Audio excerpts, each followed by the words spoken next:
À la question peut-on faire pousser des tomates sans irrigation? J'avais envie de répondre avec cette petite vidéo qui montrait nos tomates. Là, on est début août, en sud d'Ordogne, à la ferme de Cagnols. Il n'a pas plu une goutte d'eau depuis un mois et on a des plants de tomates qui sont chargés de tomates. Et là, ça fait 2 semaines qu'on ramasse ici. Et là, on est sur des tomates sans irrigation, en plein champ et avec nos graines. Voilà, donc c'est possible. En tous les cas, ici ça marche.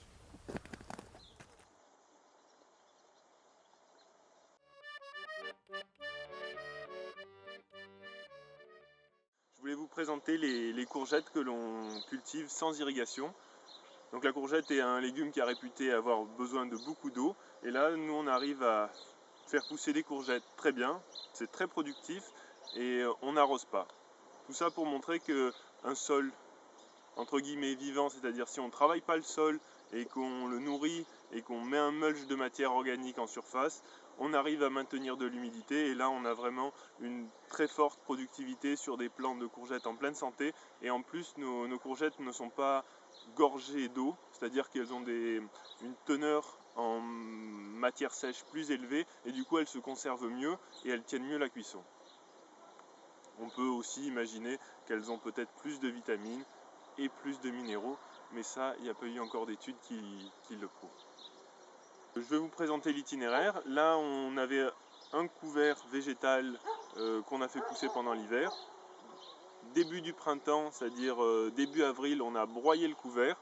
On est venu mettre de la matière organique. On a repiqué nos courgettes dans les 20 cm de paille qu'on a déposé au sol. Du coup, courgettes implantées fin avril. Et là, maintenant, ça fait depuis 2 mois qu'on fait simplement ramasser les courgettes.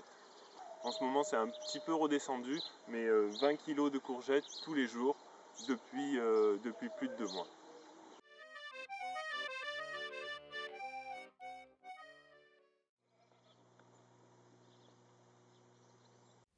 Donc là, on a de la patate douce sur bâche, toujours sans irrigation. Là, on est venu faire des boutures début mai et depuis, ça pousse tout seul.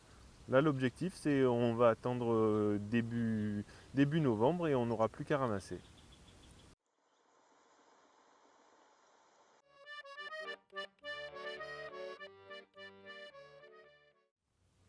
Donc là, on est sur la planche d'aubergine. Et donc là, on a nos plants d'aubergine qui se débrouillent plutôt bien. À gauche, ici, on a des plants de graines F1 qu'on a achetés, qui sont beaucoup plus productifs pour l'instant. Et ceux-là, c'est nos graines. Voilà. Mais en tous les cas, que ce soit nos graines ou les graines d'aubergine F1, en tous les cas, les deux arrivent à supporter ce mode de culture, c'est-à-dire sur bâche, sans irrigation. Donc là, pareil, on a repiqué notre plant d'aubergine et là, on a juste à lutter un petit peu contre les doryphores et sinon à ramasser les aubergines. Voilà un peu ce qu'il y a à faire sur cette culture.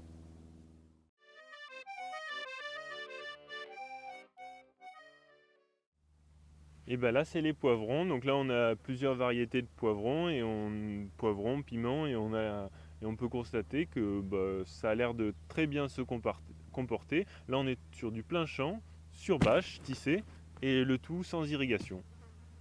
Voilà, là, ça fait depuis 2 semaines qu'on récolte. Il est début août, et normalement, on va pouvoir récolter jusqu'à début novembre.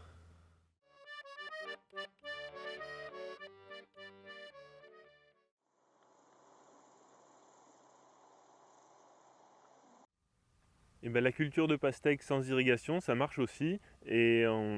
Voilà.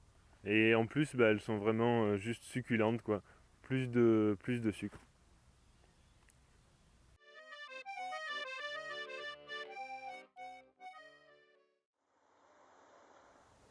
Donc là, c'est la planche de poireaux. Donc on a fait nos plants de poireaux. Et là, l'itinéraire qu'on a mis en place ici, ça a été de débâcher début juillet.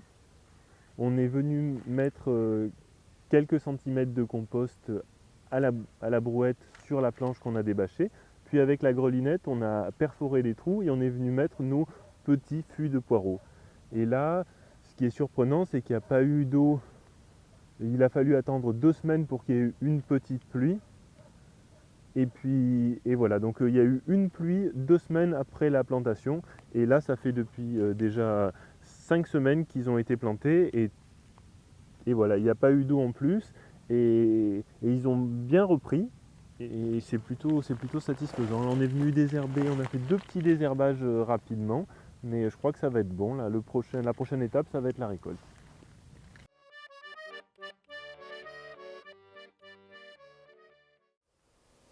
Donc là, il n'y a peut-être pas de surprise, mais le topinambour aussi, ça marche très bien sans irrigation, avec un bon mulch au pied, quoi.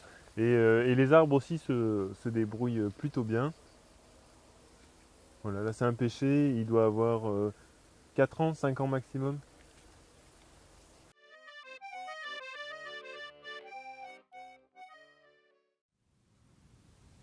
Donc là on est sur une parcelle expérimentale de potimarron semé à la volée dans la noyeraie. Donc on a fait un semis à la volée début mai. Et précédemment, en fait c'était une prairie. On a semé pareil de la févrole à la volée début octobre. On est passé un coup de disque. Il a poussé ce qu'il a poussé. Et dans ce couvert, on est venu semer à la volée des potimarrons. On a passé un petit coup de disque pour enfouir un peu les graines et on est venu mettre 5 cm de broyat par-dessus. Et voilà comment ça se comporte. En fait, là, c'est la première année de culture dans le verger et on va sortir quand même pas mal de potimarrons et tout ça sans irrigation et sans traitement.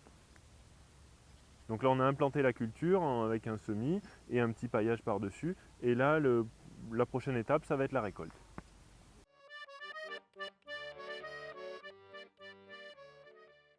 Donc, voici l'itinéraire des potimarrons. Là, on est venu semer en plein champ à travers la bâche en mai une graine à chaque trou, tous les mètres. Et là, on est début août.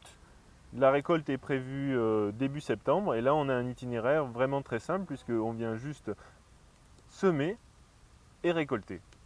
Voilà. Et donc là, on est sans irrigation, sans traitement, sans fertilisation. Voilà, l'agriculture du futur.